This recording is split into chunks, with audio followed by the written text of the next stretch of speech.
The Nigerian bank industry is once again in the spotlight in the wake of the sacking of the board of one of the country's commercial lenders, Skye Bank. Nigeria's central bank announced that it was taking over the lender after it failed to meet the deadline to raise fresh capital. The issue is now generating concerns about the overall health of Nigeria's banking sector. Deji Badmus has been taking a look. These are indeed not the very best of times for Nigerian banks. Most of them are battling a serious liquidity shortfall that was made worse when the federal government decided to transfer all its funds with commercial banks to a single account with the central bank.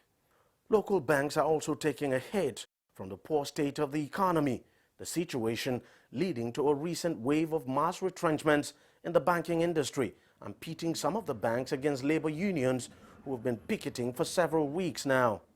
Former bank CEO Tilewa Adebajo says the case of Skye Bank is only symptomatic of some of the challenges confronting a number of local banks.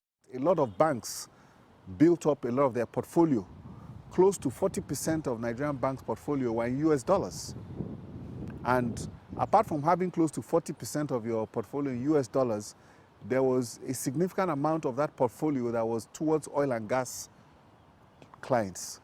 So when the problem started with the fall in oil prices and we began to have challenges with availability of dollar, it has impacted negatively on the balance sheets of most Nigerian banks.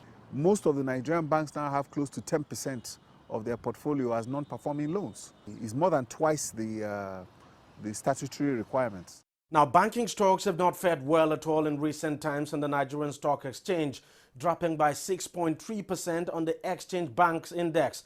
In the case of Skye Bank, its shares tumbled by 9.5% after the CBN announced its takeover. Despite the troubles with some of the local banks, CBN Governor Emefiele insists the country's banking industry is still on a very sound footing. I want to assure everybody that the strategic health of the banking industry is still good at this time. No doubt there are, as a result of the global shocks, there are certain weakening of certain ratios, but those ratios have not weakened to a point where we can say that the banking industry is distressed. We would like to appeal to everybody, all depositors, to be calm. There is no need to leave an impression that any bank is distressed. The CBN governor also said the Apex Bank will continue to conduct periodic stress tests on banks in the country to make sure they remain healthy at all times and that it will always act to protect depositors all the time. Deji Badmus, CCTV, Lagos, Nigeria.